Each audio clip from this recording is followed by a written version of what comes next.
Hi. Wafe, you are muted. Oh, sorry. Yeah. Hi, Anna Michelle. Hi, everyone. Hi, mine is inverted as well. How did you fix it, No, Anna we see Rachel? it. We see it at the correct. Okay. Yeah. The mine Oh, also. you see it correct. Yeah. Okay. Oh, that's fine. No, I'm seeing myself with the thing. Me too. But for the others, not. Okay, yeah, to me, you both the Yours is backgrounds are correct. perfect. Yes, correct. Actually, Wait. Wafa, yours is correct too. But I'm For seeing you, myself but with I the see point. it not. I see it in the opposite. It's correct. It's Oh, no, I then don't that's see it good. correct. Oh, I see okay. it correct. I see yours Okay. correct. And Itayo. That's it. Itayo. I pronounced Yes, you got correct. it, Ofa. You got it. Okay. Okay, so we're going to get started shortly. Yeah, okay, so let's start. Good morning, good afternoon, and good evening, everyone, wherever you're joining us from. Thank you for joining us for another Afrinic webinar as part of the Afrinic webinar series. And the title today is Stories of Resilience, Celebrating African Women Shaping Digital Transformation. As some of you may be aware, on the fourth Thursday in April of every year, the International Telecommunications Union, that's the ITU, celebrates Girls in ICT Day. And the aim is to create awareness on the need for more girls and women in ICT, so in information and communications technology sector. So this session today, we have women who have been in the tech space in the African continent and actually beyond. And we are going to be talking about how they've managed to navigate this male-dominated field. So they'll share stories, give advice, tell us about their challenges and how they've managed to succeed. And for the people who are just coming into the space, so the young women, maybe you have people that you can look up to. So the Afrinic webinar series offers an opportunity to engage in current dialogue about internet accessibility and robustness in Africa. And before we go ahead, please, you can tell us where you're joining us from. So type your name, tell us where you're joining us from. And if you have any success stories about African women, please also post them on the chat. My name is Sarah Kiden. I'm a research fellow at the University of Southampton. And before we go on, actually, I would like to say I'm really humbled to be moderating this session today because all the women that, when I saw the list, I was like, oh, these women have shaped my life in one way or another. So if we had time, I would tell you about an email that was sent, a WhatsApp message, a conversation at a conference, something that they did, leadership position that they helped mentor me into. And I'm really pleased to be moderating this session. So just so all of you know that I'm really humbled to be interviewing all of you today. Oh, and I think by now everyone is familiar with how Zoom works, but just in case you are not, all the controls are at the bottom of your screen. So you have, chat, raise hand, you have a Q&A pod where you can type your questions and the panelists will respond to them during the panel, or I will read out your questions out loud. And I would encourage you to ask questions that are relevant to the topic today. So, Girls in ICT Day along that theme. And the session is being recorded and also transmitted live to Afrinic's YouTube page. And if you have some time, please also follow Afrinic on social media channels. Finally, we shall abide by Afrinic's code of conduct. So please be respectful as you engage with other participants. And someone from the Afrinic team will post the link for you to read more. So for our webinar today, we have Tayo, Tim, who is the board chair of AFTLD, the African Top Level Domains Organization. We have Anne-Rachel Ine, who is Digital for Development Consultant at Africa Ultimate Expertise. We have Wafa Dahmani, who is the Stakeholder Liaison at Afrinic. And I think Miriam will be joining us shortly. So to start us off, I would like to invite the panelists to introduce themselves, 1 to 2 minutes. I'll start with you, Tayo. Thank you. Thank you, Sarah. And thank you for all that you do. Hello, everyone. Pleased to be talking to you from Abuja, Nigeria. I am an ICT, started as a software developer. I'm an organizational psychologist. I call myself an ICT enthusiast because I came into ICT, I slid into ICT, not having a degree in computer science or or in ICT directly, but then I've worked across software development. I've worked across project management in ICT. I used to work for SAP, the software company. And then I came into the domain name industry, and now I serve on the NOMCOM of ICANN and also as the chairperson of the AFTLD ExCom. I'm very, very pleased to be here. One of the things that I do, one of the goals I have in life is always to improve the next generation of women. I believe that women can be everything that they want to be. And the internet has provided us a tool for us to be able to provide that impact for development everywhere we go. Thank you very much. Thank you, Sarah. Thank you, Anne-Rachel. Thank you very much, Dr. Kidin. And good day, everybody. My name is Anne-Rachel Ine. I am a young, very active retiree. My last job was as the regional director for the International Telecommunications Union in Africa.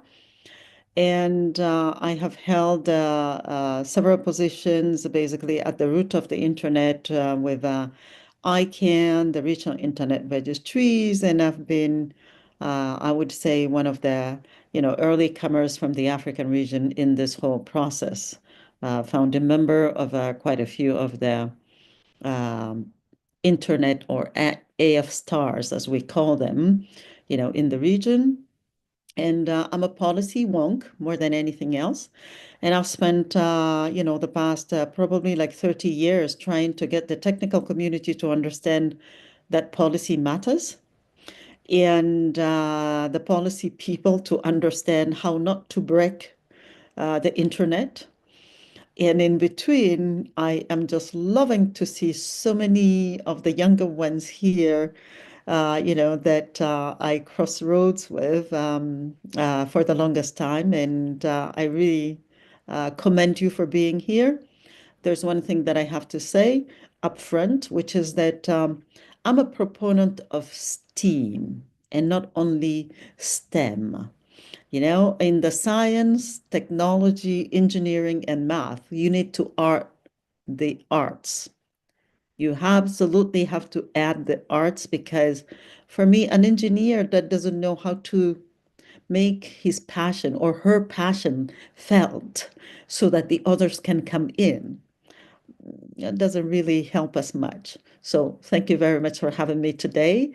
I'm very happy to be here with on this day with Afrinic and all of you, and looking forward to the discussion. Disclaimer, please. I have to go in the next 20 minutes because I'm also a member this year of the IGF, Global IGF MAG. And we are in Geneva right now. We just finished meetings, but we have working group meetings that I have to attend, starting at 12:30. So thank you very much for, letting me go first on the questions so I can sneak out, please. Okay, yeah. So after Wafa's introduction, we'll do your questions and then continue with the rest of the panel. So Wafa. Okay, thank you, Sarah. I will not be too long. So I'm Wafa Dahmani, Senior Engineer, and I serve as Stakeholder Development Liaison at Afrinic, focusing mainly on engaging governments within Afrinic, promoting Afrinic development programs, and maximizing Afrinic membership benefits. In my previous roles, I led the DNS administrative and technical operation in Tunisia at the local registry, overseeing the local CSTLD and the local internet registry, before transitioning to the National Agency of Cybersecurity in Tunisia. I want also to add that I have a history of involvement in the internet community since 2011, and I'm honored today to join such distinguished panelists in this interesting panel about celebrating girls in ICT. Thank you. Thank you to all the panelists. So I'll start with you, Anne-Rachel. So we know that this field is really male dominated, and you've given us a really good bio about the things that you've done. Is there a time in your journey which was like defining that made you feel that you belong in this space? Yeah, I guess I have to say that it is one encounter with a few engineers who, first of all, felt like, as a policy person, I guess I didn't have much to contribute to their midst. And being a woman was somewhat of a, yeah, what is she doing here? So when, ICANN first approached me to be one of their employees, a few of them looked at me and said, what do you know of the process, and what are you going to do there? We're not sure that you'll get, anything done. And I just said, watch me. So here I am today. It's all about not only, the confidence, but as I say, making your own homework. You want to do something, then make sure you know it and plow into it.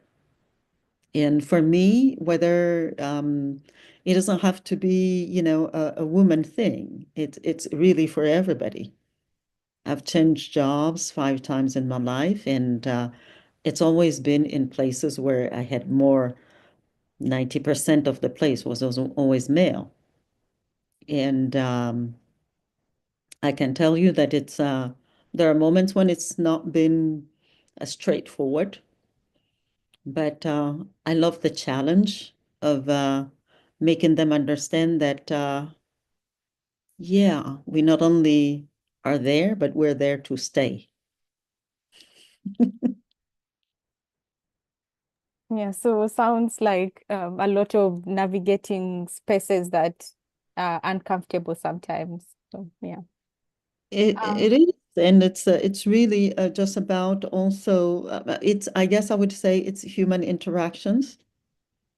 Oftentimes I say to Ada, you will maybe relate to this. Oftentimes I say, as women, we're probably sometimes part of the problem, because we're the ones who actually, raise the boys by saying, oh, you know what, boys don't cry, or boys don't do this. So somehow, sometimes it is important that we realize that I guess the ingrained behavior is coming from somewhere, and you just got to show them, having recognized that, yeah, we probably made some mistakes there, help them also come along. And I have to say that most of my life, honestly, at work, I've managed to get them to be with me. So that's good. Yeah, that's very good. So since you're leaving in a few minutes, I'd like to encourage, if anyone has any questions, please raise your hand or type them on the chat or in the Q&A pod. I have one other question for you around the role of women. So looking into the future and how you think women can shape digital transformation, especially on the African continent. There's one thing that I think everybody has realized, and that is saying, which is that technology no longer has empathy. And that is one thing that we cannot miss on our continent. Okay. When I came into this field, we were still at the premises of the internet, and a lot of people were looking at the internet as a field to bring people together, internet for good. We forgot about that. Right now, it's all about internet for money, internet for visibility, but visibility for what? Sometimes we have to ask ourselves. So there is a lot of critical thinking to exercise in terms of going into this field. And I believe that women, I guess, because of our background, because of the way we think, because of the empathy that we have in terms of, raising the kids, the communities, we can still bring a lot to, technology. And in fact, that is the most important reason why we should be there. Okay. When we say algorithms are having a hard time recognizing this, doing that, or going the wrong way right now, it is because also there hasn't been that type of empathy in building the tools. They're only tools, okay? When we go and say, oh, artificial intelligence, where do they get that intelligence? Okay, it is really just by collating whatever it is that we're saying today, what they're reading around on the, the internet. So if they're only reading one part, that is 49 to 50% of the population that is making the algorithms work, then that other 50% is out there, and it's like a football team. Unless everybody is on board, we're not going to win, because part of the ones that are around may get hurt, and this is what is happening in the process. And we absolutely need to see that, the whole team comes in and the whole team plays. And, we absolutely have something to give to this space as women, and it is important that we be there, no matter the background. And that's one of the reasons why I said STEAM at the beginning, because in a lot of, I would say, countries, especially in our region, people will say specifically, oh, you have to have done STEM to be in this field. No, in fact, all sensitivities can come into this field because the field learns from all of the different sensitivities. Okay, so it's really important that we be there. And I think that's one of the things that every one of us should be thinking about as women.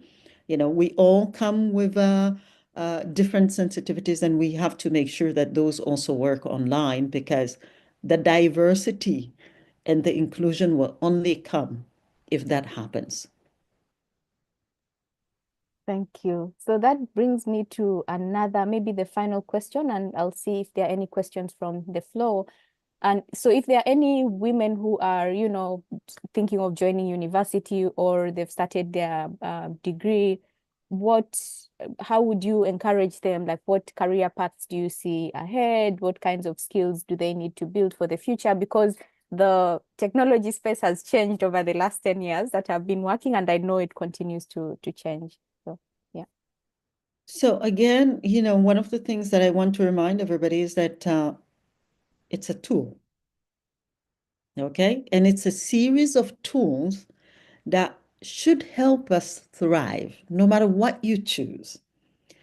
And I'm really not convinced by this obsession about, oh, you gotta absolutely have some super knowledge in this tool or that tool before you can make it. That is not true. If you're versed in what it is you want to do, the tool helps. But tool is not going to do it in your place.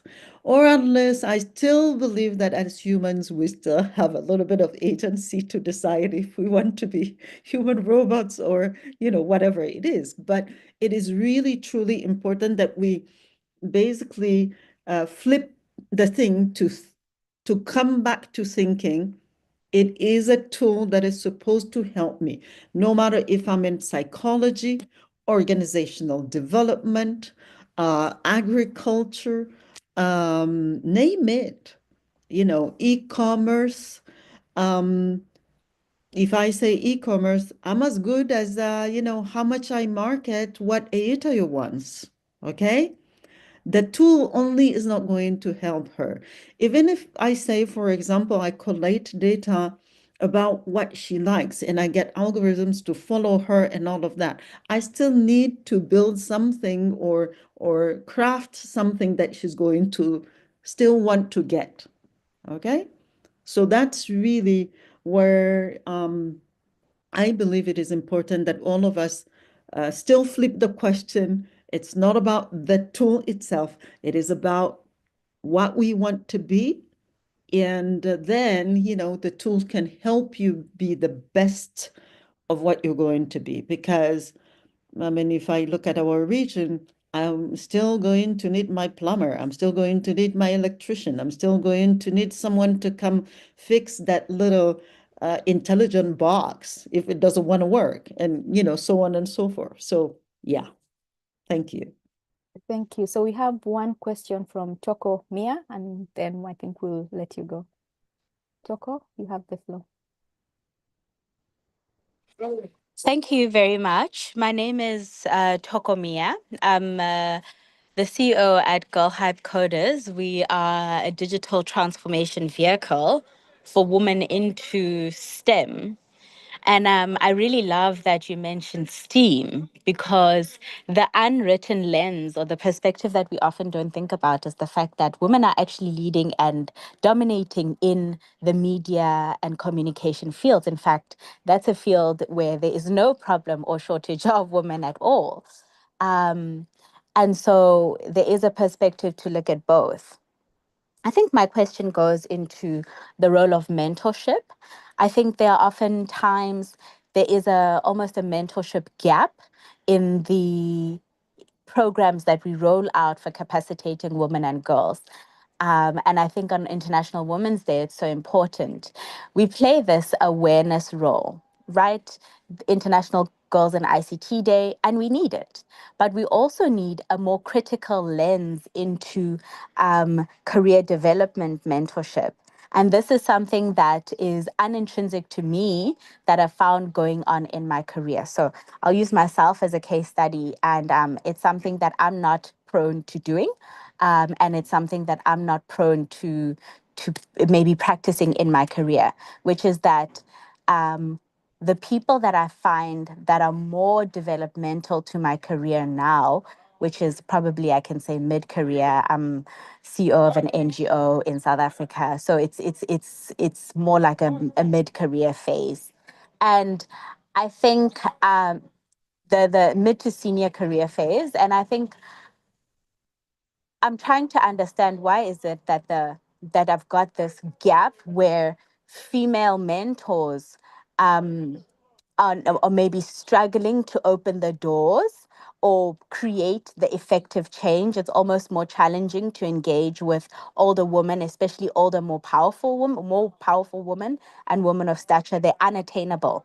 They're unreachable. You cannot actually access them, especially in a professional setting. It's difficult to break down the mold or the barriers, whereas it's easier to get into that kind of space now with men. And I again say that that's not something that I'm used to or necessarily particularly enjoy. It just seems to be that my career is taking more of a perspective in this way. So how do we break down the barriers of women in leadership? And I mean big leadership, like you, in this perspective. Thank you. Thank you. And Rachel, if it's okay, maybe we'll take the second question and combine the answers because we don't have so much time. So Alice Lawrence, you have the floor. If you could please keep the question short so we can. Okay, so good morning, everyone. Once again, my name is Alice Lawrence. I'm joining this call from Abuja, Nigeria. And my question goes directly to Annie Rachel. Thank you so very much for bringing that perspective on STEAM. Not STEM this time around, the art part of technology, how you make this appealing to people outside the ecosystem to appreciate what you're doing and then to come join you. Okay, so this has been a problem. I volunteer for a women organization within that's Women in Technology in Nigeria. They're doing so much. And, the interventions they've done over the years is something that you want more community involvement and even government participation. So, Girls in ICT was something, I have been part of it like in 2014, and that I think was the last time I got involved in that. And this is all because of the kind of response you get from the community, from government, and then from people you think should drive this.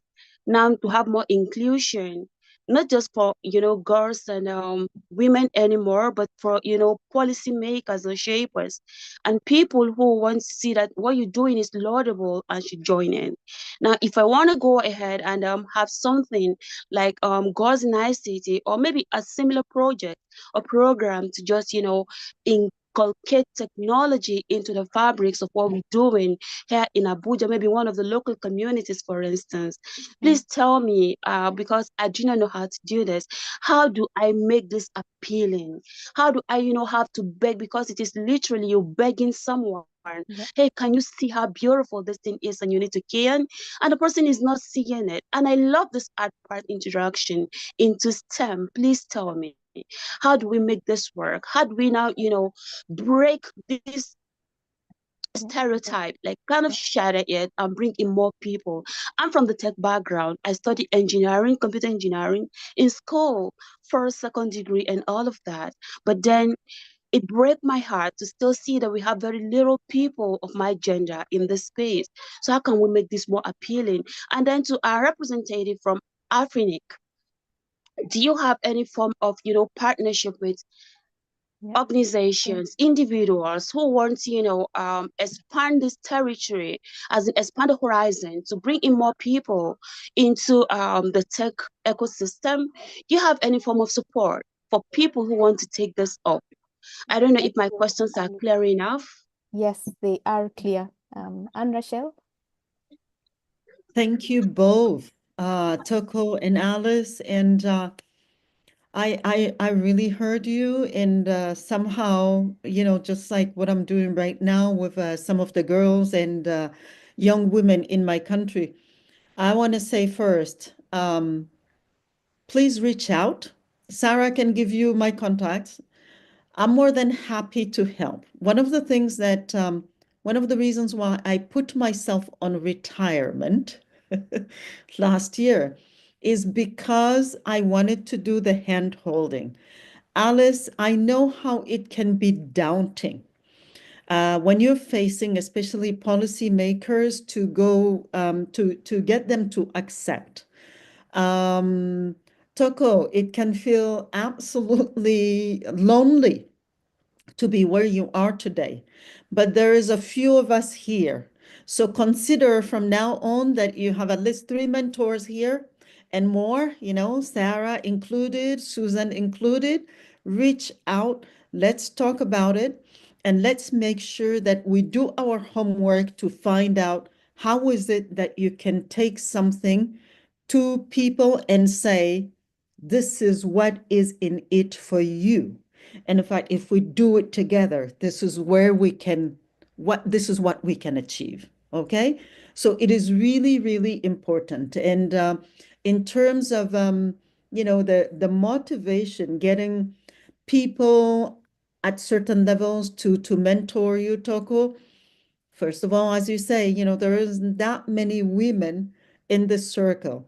And the ones that are there often has this pressure to not only be efficient, effective, the women, the mothers, the name it. It's probably not even, they don't even realize that they're not there with you. So sometimes a simple, hey, I exist, and I'm here. Can you help?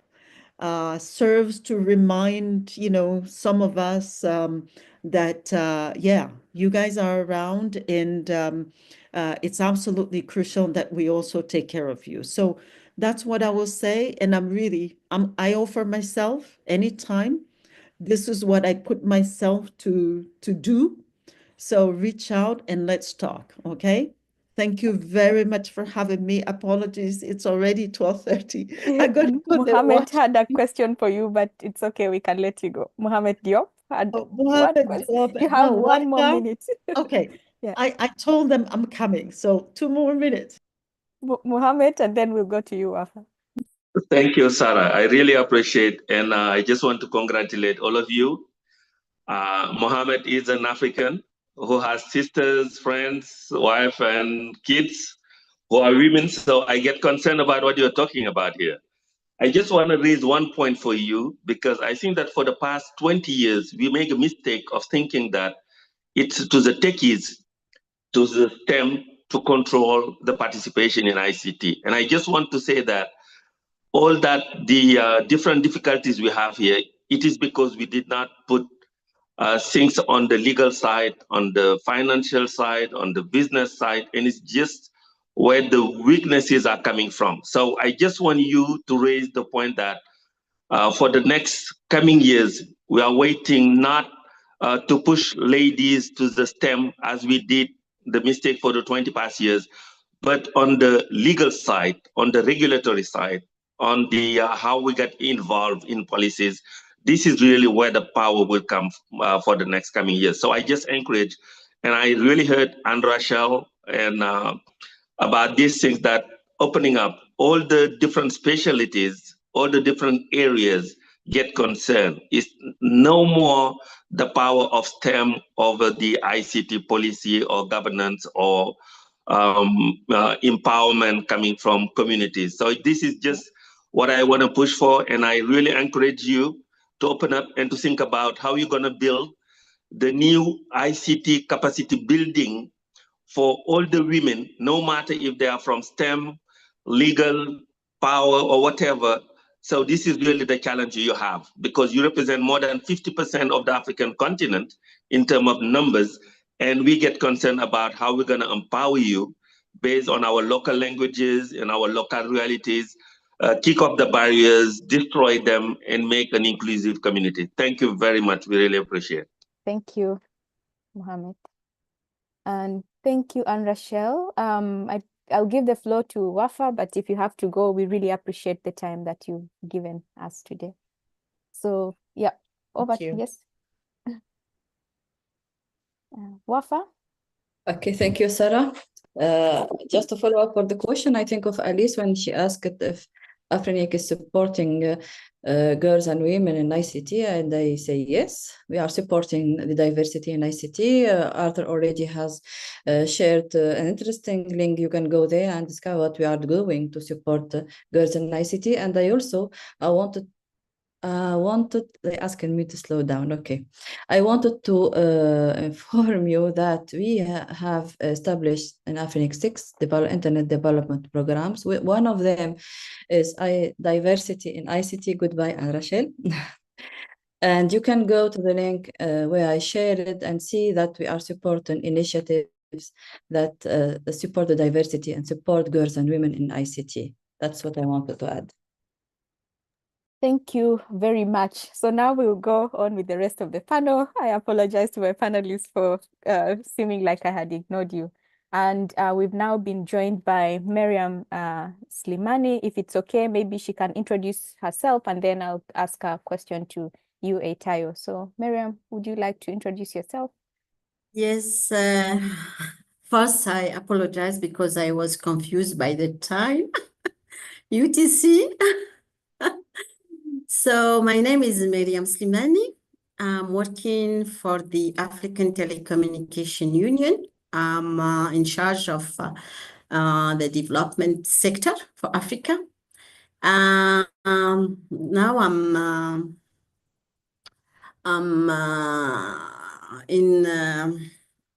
based in Kenya for 10 years now, and I'm engineer, and I have a master in telecommunications, especially specialized in data networks, IP, MPLS, and I was project manager in Algeria for the backbone of IP MPLS in 2000. And I started my journey in telecommunication in 1992. I have many years in this sector, and I was I also had several positions in the Algeria Telecom as a director of providing digital solutions to big accounts like ministries, like big companies, petroleum companies, and that's it. And also was working to develop digital solutions for eGov. I stop here Okay, thank you, and thank you for joining us. So I'll go to you, Tayo, specifically talking about the CCTLD, so country code top level domain space, but also internet space in general. For you, so you shared a bit of how you got into the space. Maybe you could tell us how you got into the CCTLD space, the operator space, and was there a point you realized that you are making an impact in the industry? Yeah, so it was 2012. I was representing SAP in our national, one of the national bodies that we have. And then I saw this woman and she said she was from .ng. And I said, what's that? I was in tech, but I hadn't really thought about DNS or the way that the internet works. And then I, started talking about NERA. And it was interesting then, many years later in 2017, so 5 years later, where I got a call saying that they were looking for a chief operating officer for the Nigeria Internet Registration Association. So when I came in, like I said, I came in because of the skills that I had built, but not necessarily because I had DNS skills at the time. I came in more operationally than for the fact that I had DNS skills. And then I met the registry, had to learn, of course, if you're a software developer, it's a little bit easier for you to come and learn operations in the DNS space. And then I noticed that there are so few women in the CCTLD space. It is amazing.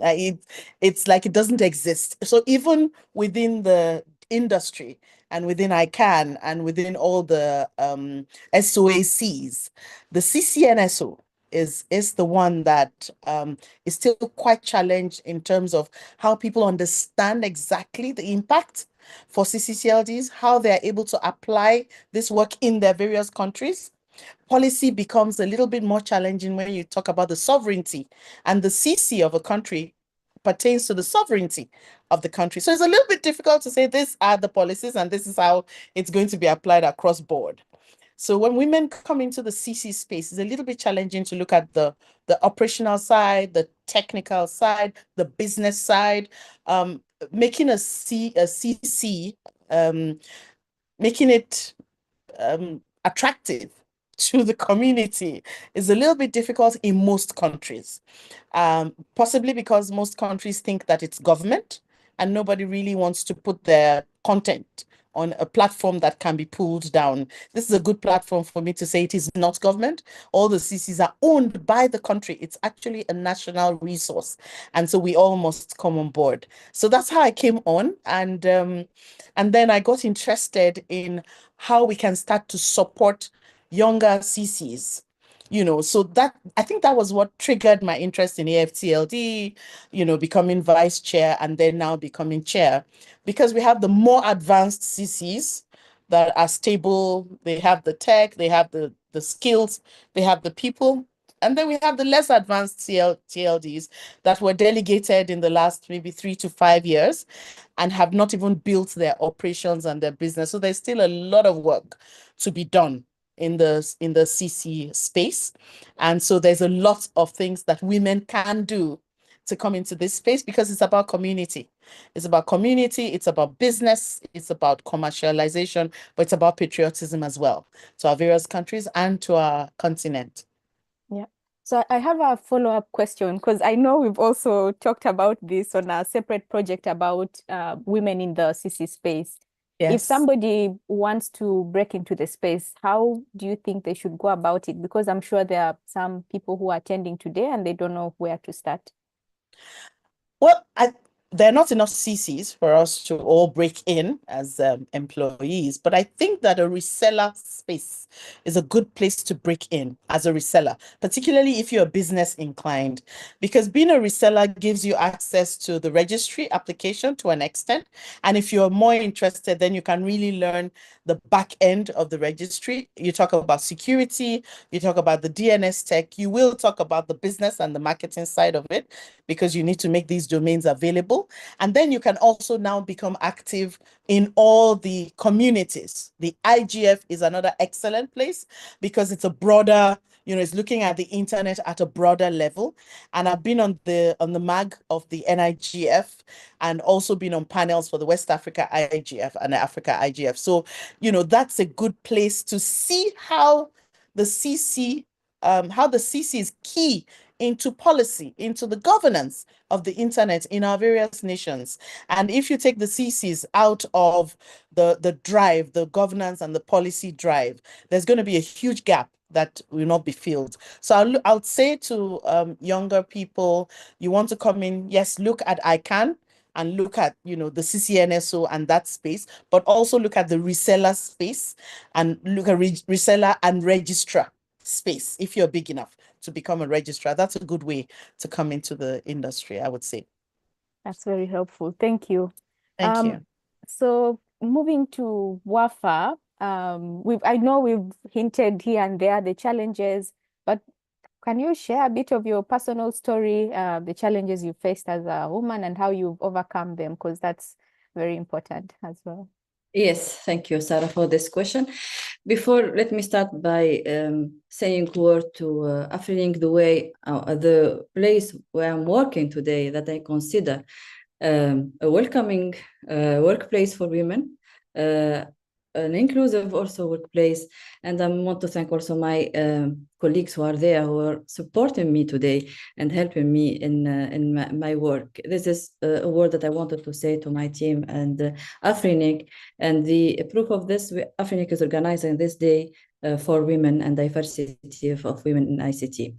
Unfortunately, my start in the ICT workplaces was not as good as it is today in Afrilink, because I joined it when I was freshly and newly graduated as an ICT, as a telecom engineer. I joined a male-dominated workplace where the culture there is really men-oriented. They were not that welcoming. I think the challenges that I faced are the common changes that all women have faced 25 years ago when I started. I really experienced gender discrimination. The culture of the workplace may cause me to feel that I need to prove myself, if it's not all the time, but some of the time. I was given tasks under my capacity and performance. I don't participate to team meeting and technical events. I'm not part of the team projects. I also don't benefit of any mentorship and trainings.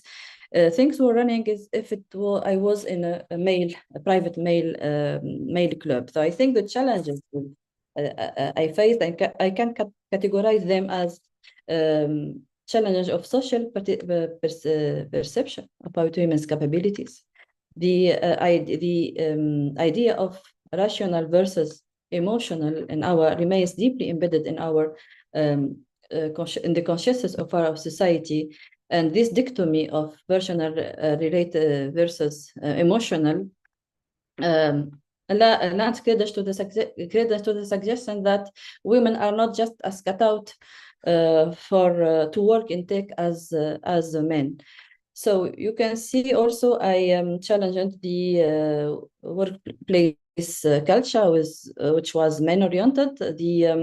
Also the problem of balance between work and life, because they argue that even when it's a matter of promotion, they give the priority for men because they argue that they are more flexible in working hours than women, in ignoring that we have more responsibilities and we have to establish the work-life balance, healthy work-life balance, which have a good impact in the whole society, because if we don't do this balance, we will not have a good educated and prepared children for the society. They ignore this role when we are working, also this important role of women when they work. So not only we are trying to bring added values to our work, to our local workplace, but also we are impacting, and we have the impact on the next generation, because we are also responsible for the families and the education for the children, or whether they are men or girls or boys,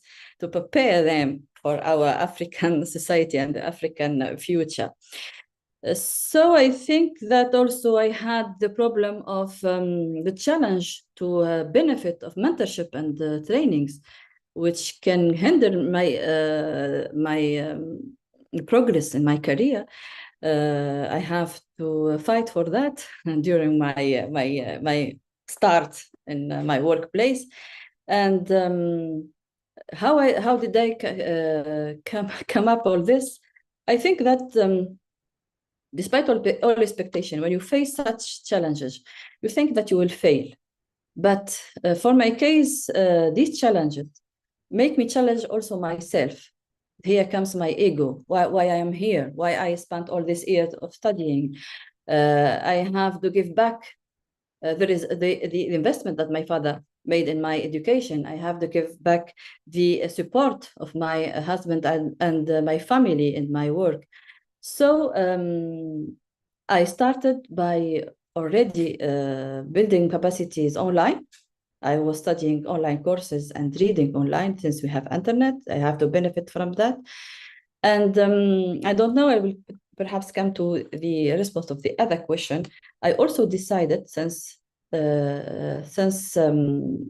when you be passive, you can't go anywhere. You have to make your voice heard.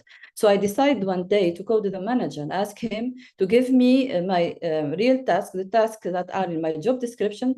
I have to the right to benefit from mentorship and training that are described in the career management policy of the company that he has to respect. It is true that when I made my voice heard, things become to change a little bit. However, it's not that change that I wanted, because when I said when it comes to promotion, they will prioritize men, arguing that we don't have really flexible working hours like them, and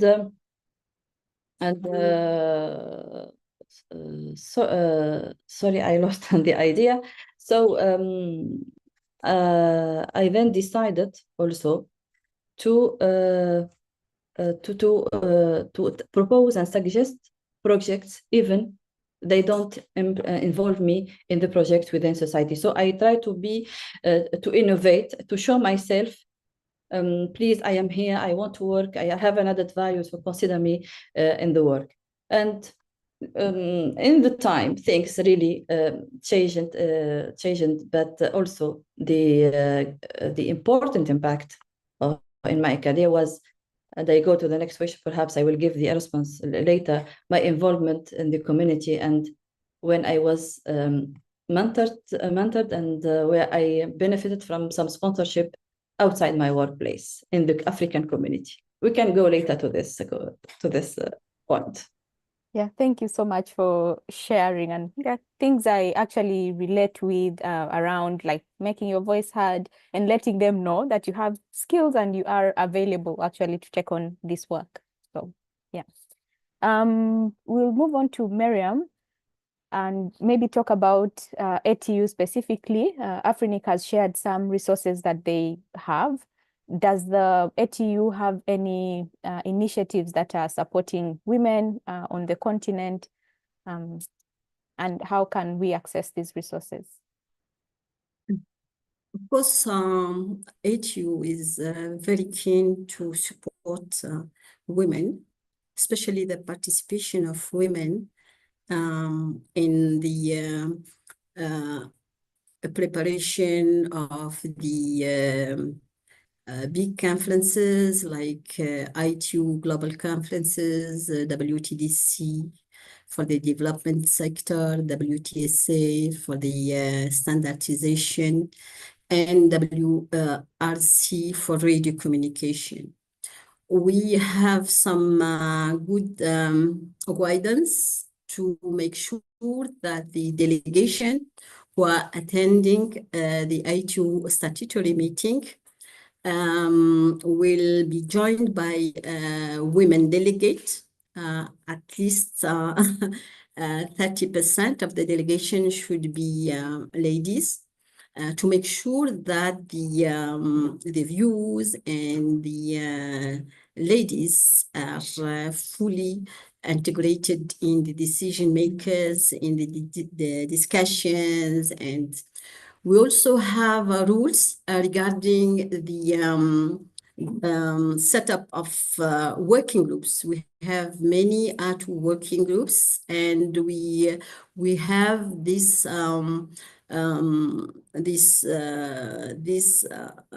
objective to have balance between ladies and men, having at least one lady chairing or vice chairing a group, and also make sure that all regions are represented. We also have the Digital Innovation Challenge, where we really encourage women who are proposing innovative ideas, innovative projects. And we were very lucky this year. The challenge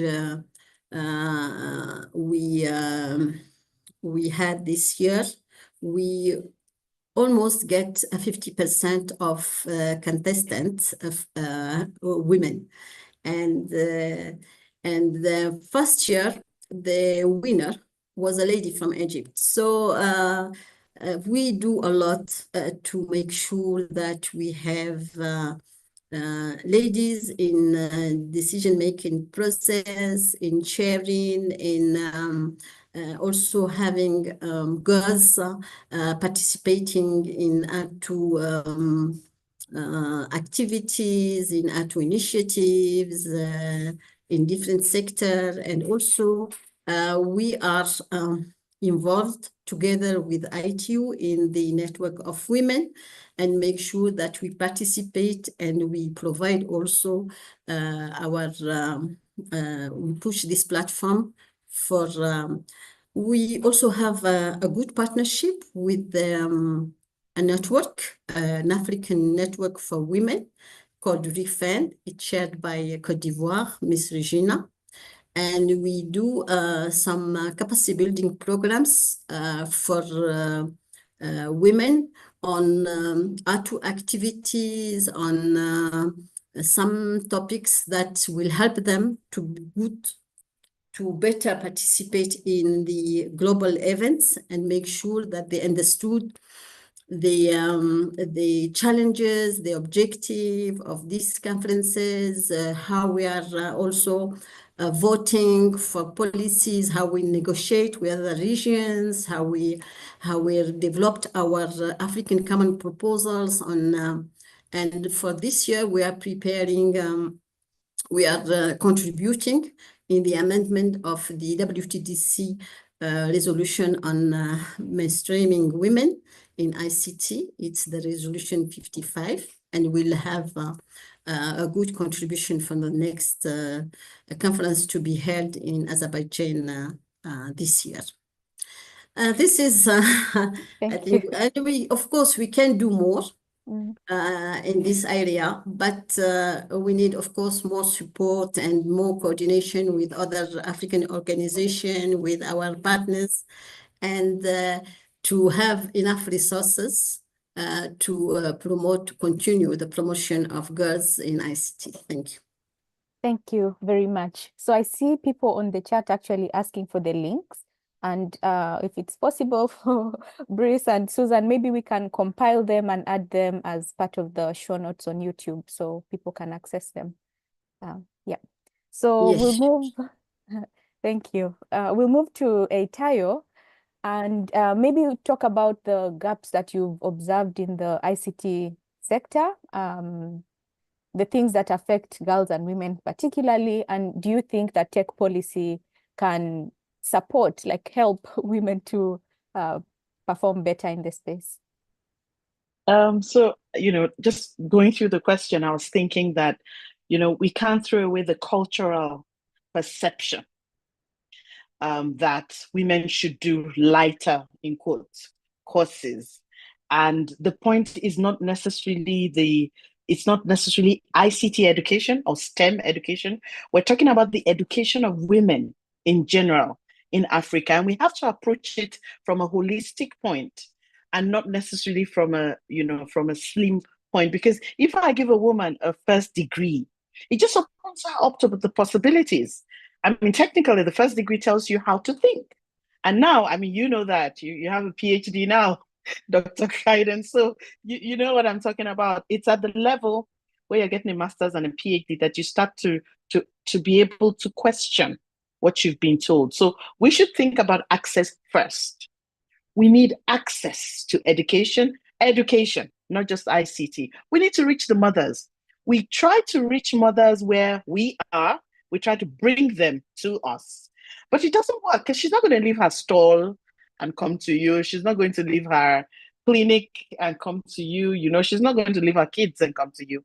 We have to find a way to bring the education to the women, to the mothers, to say that boys and girls need to be educated. The continent needs to move.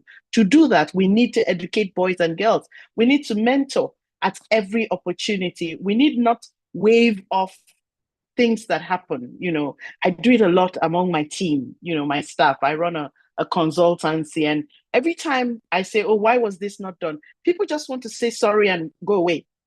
But it's not actually about the apology. I want it to be a learning opportunity. So we need to bring the learning opportunities into the communities. When we talk about internet access, when I talk about internet access, I'm not necessarily talking about people being able to check social media. For me, I'm talking about education. So I'm actually in the education for all SIG and ISOC. And for me, the focus is educating everybody, and not just educating in STEM or in ICT, but giving a holistic education that allows the girl child to say, I want to solve problems. In order to solve problems, I want to use technology as a tool. And whether I'm using technology as the internet or technology as applications or technology as hardware, I am using technology. I want to be able to apply technology as a tool. So we need to provide access, but we need to provide access in the terms of the communities that we want to provide access. We've done too much trying to bring them to us. We have to take the internet to them. We have to take these policies to them. How many people will have access to today's webinar? Those who have YouTube, those who are not on the Zoom call have YouTube. Is YouTube accessible in communities? Is it accessible, you know, for people to go and watch in their own time? Are they able to even use smartphones? You know, I love what's happening in Kenya. Every time I'm in Nairobi, I'm excited because I don't need to see a single currency. You know, I can just do everything on my mobile. That is so amazing. And it's everywhere. I've seen it work in rural communities. So we need to take the education to them. We need to bring the girl child into education and allow her to make the choices that allow her to choose that they want to provide solutions in ICT. I think we also need to look at policy not as if we're helping the women, but as if we're helping ourselves. If you educate a woman, you educate the community. Many times, and this is what Wafa is describing, in the workplace, we have to fight so hard.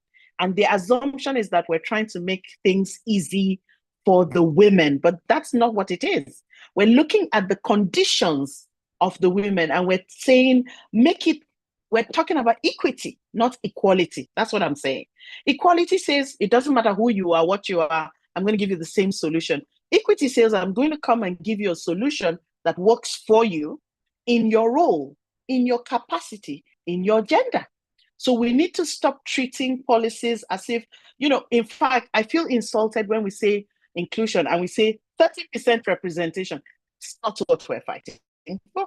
I am saying representation for whoever is qualified to sit. We are not saying 50-50, 80-20. No, we're saying representation for anybody who is able to sit. So take the gender off the CV, take the name and the tribe and everything, country off the CV. Can you give me somebody who can do the job? And if it means 70-30, whatever, 20-90, I don't care. We are saying stop considering that when you put women on a board or when you do something to encourage women, to give them the opportunity to come in, then you're doing a favor. We're actually doing the world a favor when we educate women. Women have much more influence than men do. And, you know, this morning something happened in my office and somebody was responding to it and he said, she's a woman. We also as women need to stop giving the excuses. that I'm a woman, you know, we do some things, we don't learn about it, we don't put extra effort into it, and then we want to also excuse it. If we want equity, if we want the men to come to the table and treat us with equity, then we also need to behave with equity and not expect that we'll be handed anything, you know, on a platter of gold. There's no free lunch. So there's hard work to be done. There's a lot of impact to be made, and you have to be ready to roll up your sleeves and do the work. So I think in one way, you know, it's policy and development and education for the girl child, accessing through families and women. On the other side, it is that the girl child and the woman needs to recognize that she needs to come up, and they say, bring your own table. You know, if a space is not made for you on the table, that's what WAFA did. Bring your own table, create the table and sit. And I hope that helps, Sarah. Thank you. Yeah, thank you very much.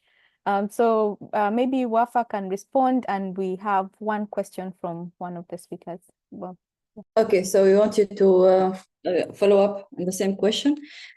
Yeah, I would add in the same way that what we have to do to overcome these gaps for girls in ICT. I think we have to run some strategies about, first of all, the first point is education. We have to encourage girls to perform, to go to and study STEMs.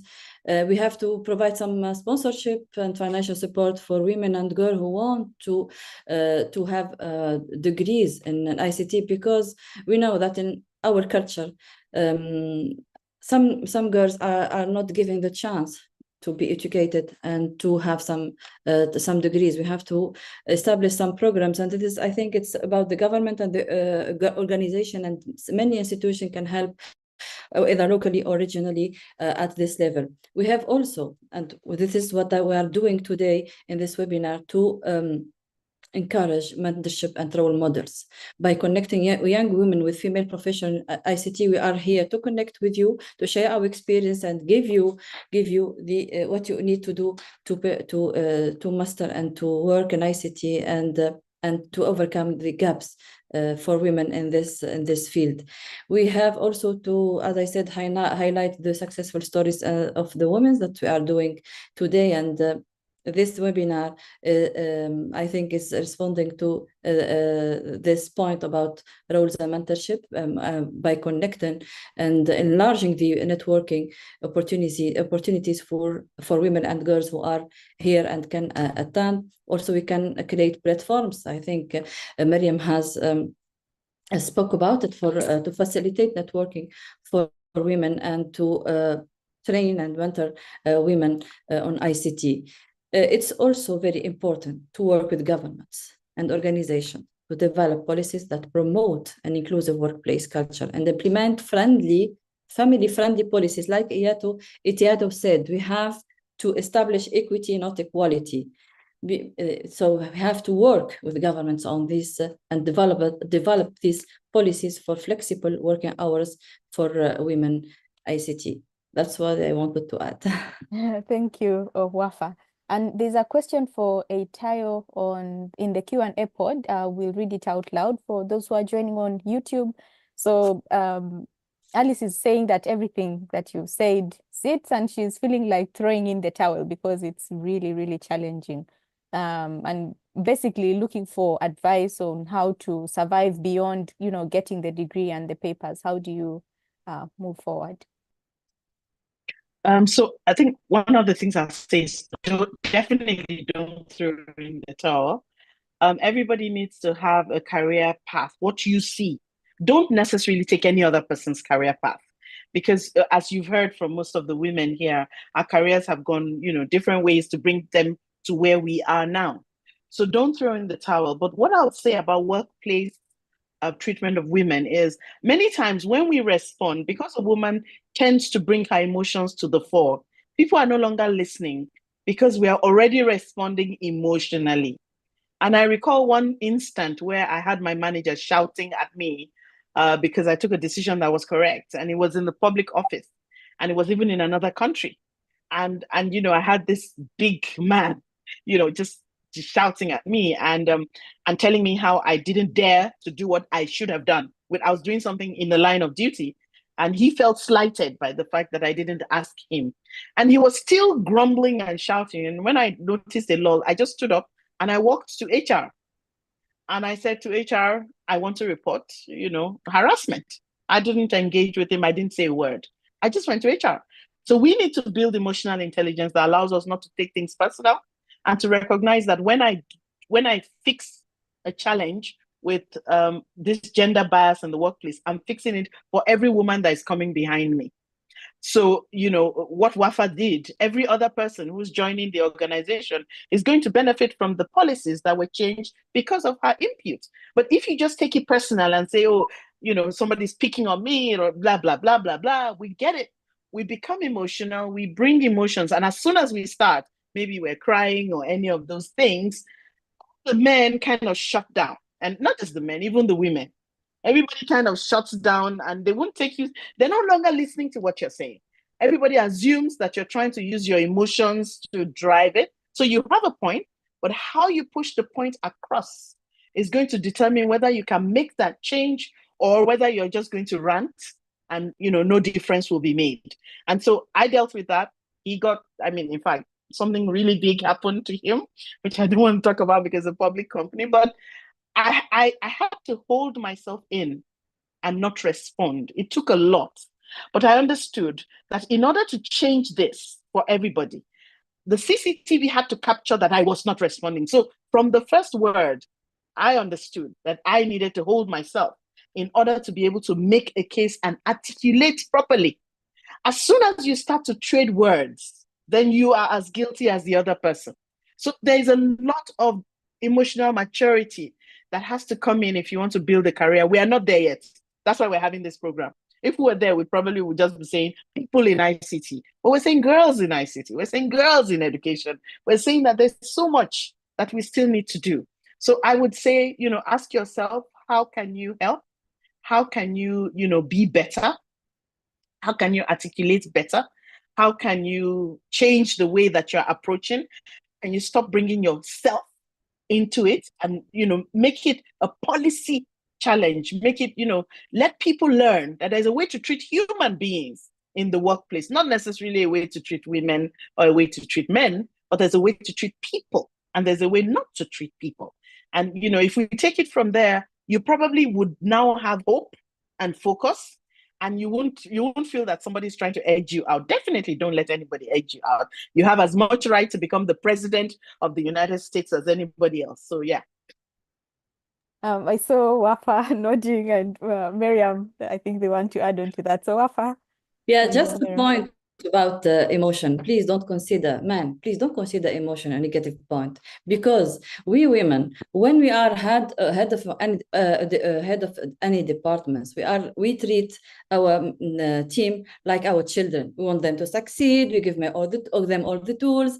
We make them benefit from trainings and sponsorships and mentorships. We are here to support them like a mother.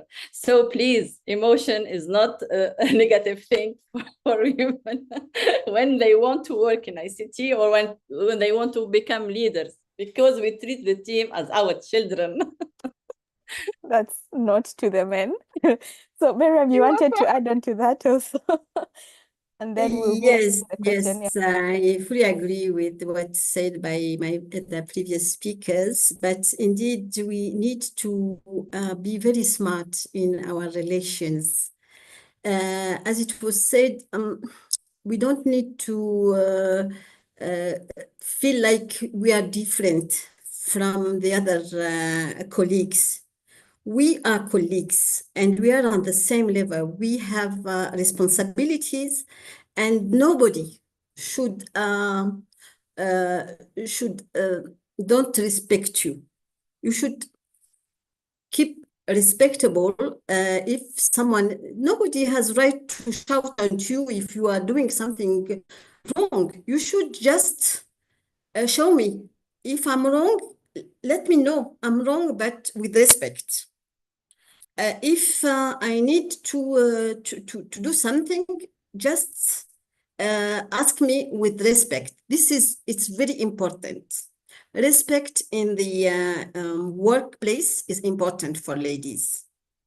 if we start having these borders not respected, we'll be in trouble. So I would like to advise these young ladies who are coming in their workplace to make sure that you are respectable, you are speaking, and everybody cannot contest this. And emotions sometimes are good, but sometimes are also could give you some reaction that you feel like you are reacting like a woman. No, this lady is a bit. So, and of course, my sister Wafa said, we need as a boss, we are really keen to have a good relationship with our fellows. We are trying to treat them like kids, but also try to manage issues differently than men. Men are just giving instruction, you do that, but us, we try to get the best person to do to feel what is good for this one, what is the best area for him or for her to be performant. So we are more optimistic and more strategized than men. Men, they are the chief, they are giving orders and instructions, and you should follow. But ladies, they need to feel like this task is more appropriate to this person and it will be better. And we try to do that and have better results in coordinating more, talking more, listening more, and having a good relationship to achieve our goals. And of course, myself, my experience, I still have good relations with my previous colleagues, my team. We are just like a big family, having a good talking after many years now, and providing advices, listening to each other's. And I do the same in my current position, having a very good contact, very good. It's very important to be in a good environment to grow in this space. If you are stressed, if you don't talk to each other, if you are not like in a confident with others, you are not moving well, and you get maybe burnout. It's very important to have this kind of environment in work and be feeling like at home, feeling like with a family, growing together, and having also a good management, a good leadership. It's very important. So that's what I want to add. Thank you. Thank you. So Eva has been waiting for a long time. Eva, do you still want to ask your question? Thank you, Sarah. It's Eva from Botswana. It's not really a question. I just wanted to share a little bit of maybe what I do or I used to do here in Botswana. Firstly, my name is Eva Gintsitswe. I'm a telecoms engineer, work for the regulator. Couple of years ago, I was tasked to ensure that the .bw is redelegated to Botswana. That was the task I was able to execute. Fortunately, at the time, my male supervisor, he facilitated that I grow in this space, but because of the transitions, a female one came, and that was when things changed. Sometimes, like, we were saying here that it's us who fight against us. And like all of us, if we give an assignment, we carry it through. We have been graced with that capability. So then it was a tough battle.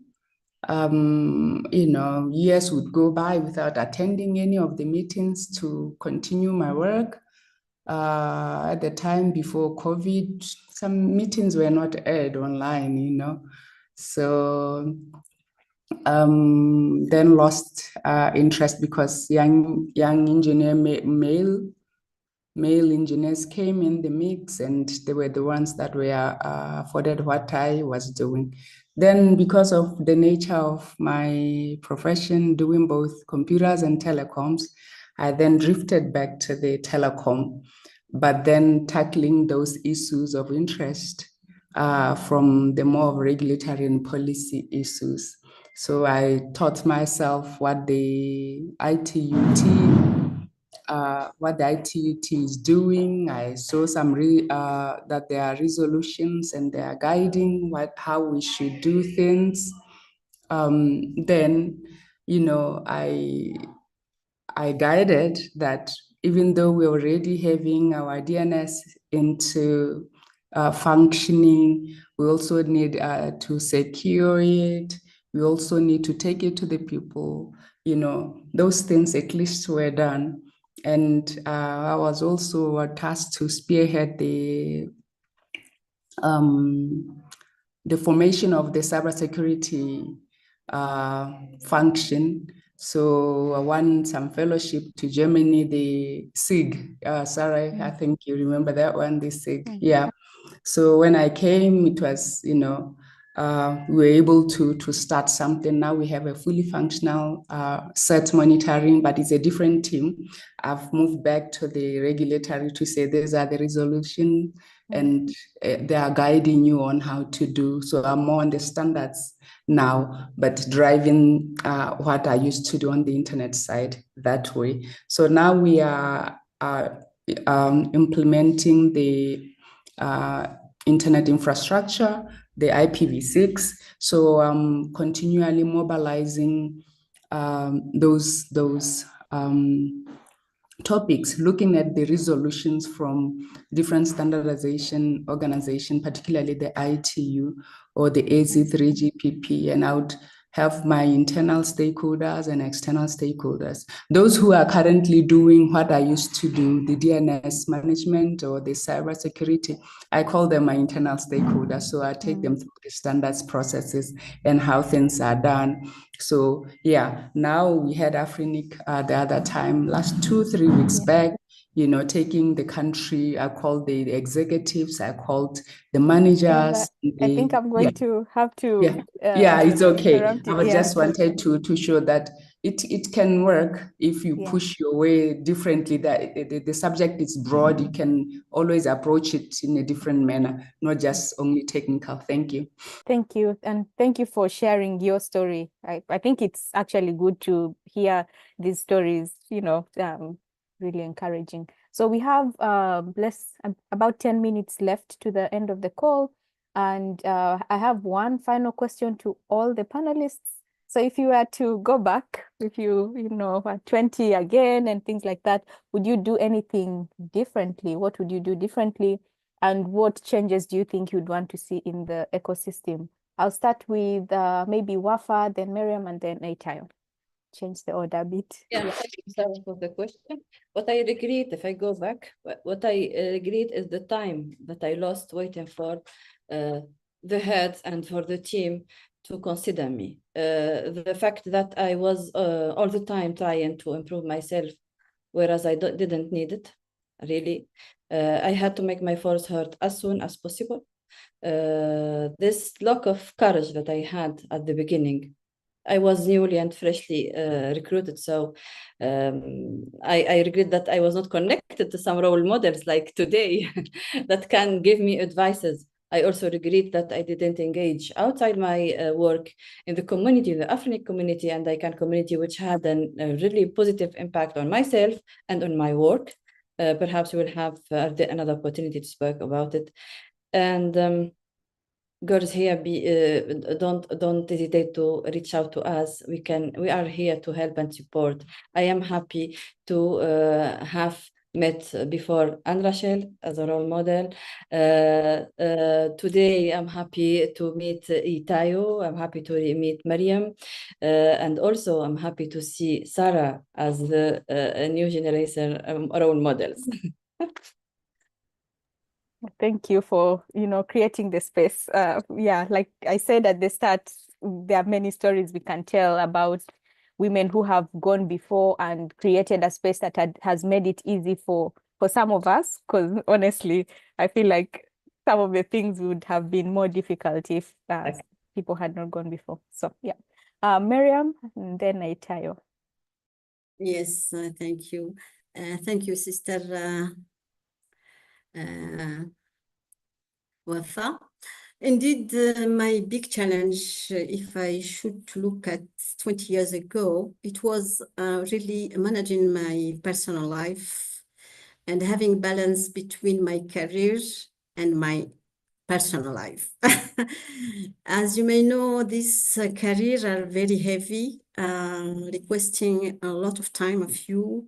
You miss some familiar events, you meet a lot of maybe, but I was passionate. This is a good thing, and I really was passionate by ICTs, by this, and I'm still passionate.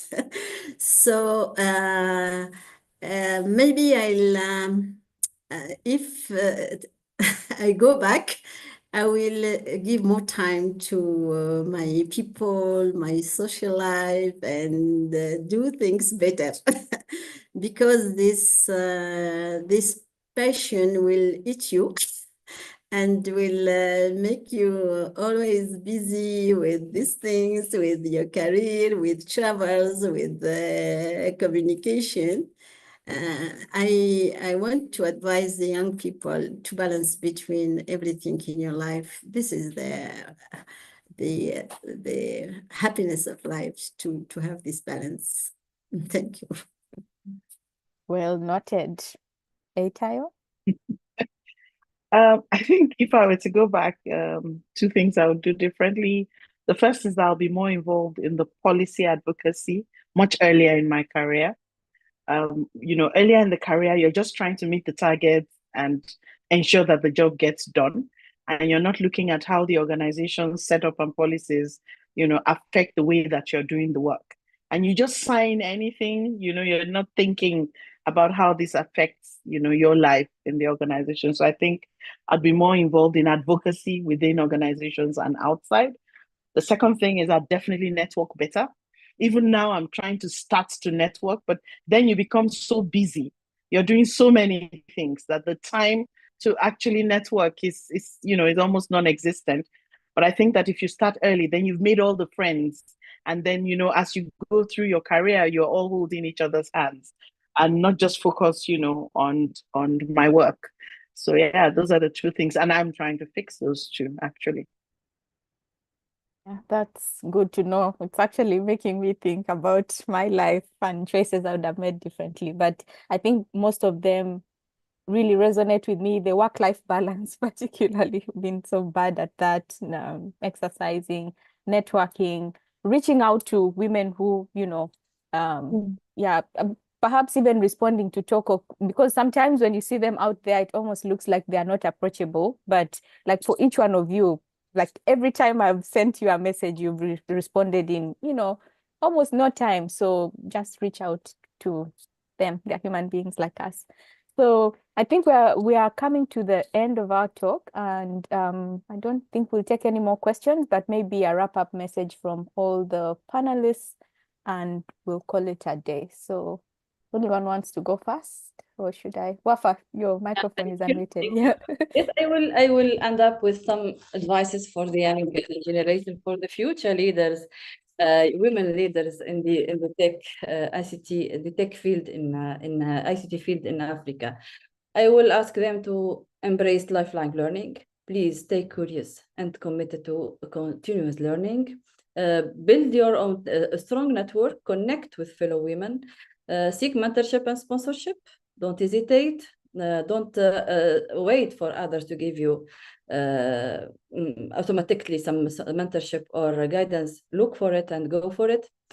Take risks. Don't be afraid to step outside your comfort zone. Take risk, please. You can succeed by taking risks. Stay resilient. Challenges will arise, but resilience is key. Learn to adapt and learn from the risks you face. And in the end, give back. When you succeed, share your experience and try to mentor other women like you.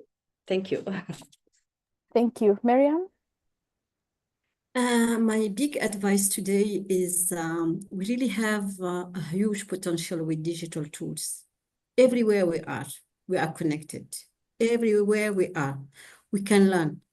We have a lot of things. So I will advise, please put objectives, targets, and also plan your life. Don't just wait and see. Use digital tools to learn every day. Read. And if you are passionate about something, just as was said by Wafa, take risks and do that. Because when you love what you do, you are really enjoying your life. So this is my advice for young people. Learn, continue learning.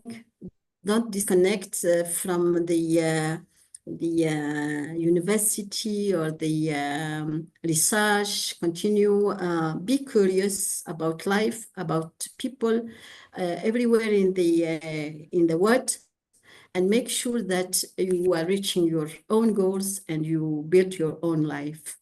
Thank you. Thank you. Etayo? I'd say, I mean, they've said it all. I'll just add that you should be wary of the imposter syndrome. Be careful of the thing that tells you in your head that you don't deserve to be here, because it also makes you keep quiet in places where you need to speak up. So be careful about the imposter syndrome and make sure that you recognize it when it comes up. There is no glass ceiling anywhere. If you just stand up, your head will break the ceiling. So don't think that anything is beyond you. And I mean, there's somebody who's been trying to meet with me on LinkedIn, a guy, and yesterday, he sent me a list of solutions that can help me in my work. Just in trying to set up a meeting with me, he said, I have some solutions that can help you in your work. I'm thinking, that's nice. That's interesting. So even when you're looking for access, make sure you're looking for access with content. You know, don't expect that people will pick up their calls because you want to say hello, because we don't have a lot of time. So if you want to even select mentors, you want people to mentor you, make sure that every time you have an opportunity to speak with them, you have something, you know, of substance. You have a question, a very specific question to ask. You're not just, you know, rambling, because people actually are very busy. Most of us have to put our phones on do not disturb almost all day. So, you know, it's real. The busyness, it's not because the people are being difficult. It is because they wear many hats. And so just don't allow the imposter. Make sure you push through to where you want to be. Thank you very much. Thank you, Afrinic, for the opportunity. Yeah, thank you. And thank you to all the panelists. I hope all of you have really enjoyed. Someone has sent me a private message and they've said they wish we had more time to hear from, you know, other people in the room about success stories. So I think that shows that the session has been good. I've enjoyed it. I've learned some new things and I've reconnected with many of you. So thank you for sharing your advice. Just one more thing, Afrinic is going to send out a survey. So if you could please fill it out and tell us how your experience was and how we can make it better next time. Otherwise, thank you everyone for joining us and have a good rest of your day and happy Easter to those who celebrate Easter. Thank you. Thank you very much, Dr. Bye. Kaiden. Thank you. Thanks, Miriam. Thanks, Wafa. It was lovely. Thank you. Thank you. Thank you, Susan. By the way, I said the XCOM before, you know? Ah, yes, I know. I know the name. And I think that we have seen in some ICANN meeting or the other. Don't worry, the next time I see you, I'm going to grab you like a sister. Surely. I know her.